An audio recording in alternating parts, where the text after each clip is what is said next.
কিন্তু অনেকেই কথা শোনে না। আজকের কর্মসূচিতে কোনো স্কুলের ছাত্র বা ছাত্রী রয়েছে কি? স্কুলের ছাত্র একজন ছিল আমাদের এখানে, আমি তাকে বলছি তুমি চাইলে করো কিন্তু সাইডে থাকে করো, যাতে যখন লাইন চলবে তখন যাতে মানুষ না যাতায়াত করতে পারে, তুমি এটা দেখবে। সে এখানে দাঁড়িয়ে এটাই করছে। আর বেশিরভাগই আমাদের ভার্সিটি এবং সিনিয়র লেভেল কলেজে যারা ইন্টার সেকেন্ড ইয়ার তারাই।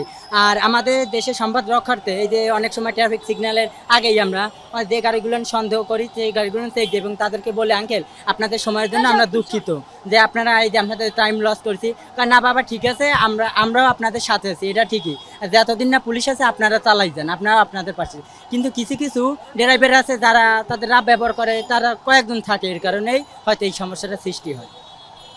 এটা নিয়ে যেহেতু আপনার কথার প্রসঙ্গ ধরেই বলি যে অনেক সময় একটু বাকবিতণ্ডাও হচ্ছে যাত্রীদের সাথে আপনাদের।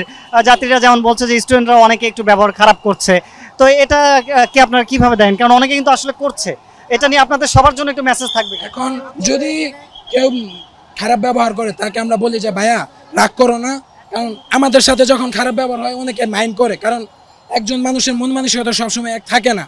সো যদি কেউ রায়গা যায় আমরা যতটুকু সম্ভব তাদের বলি যে রায়গো না, প্লিজ তাদের সাথে কোঅপারেটিভ করো, কারণ আমরা মোড়ে মোড়ে চেক করতেছি, অনেকে রাগ করতেই পারে।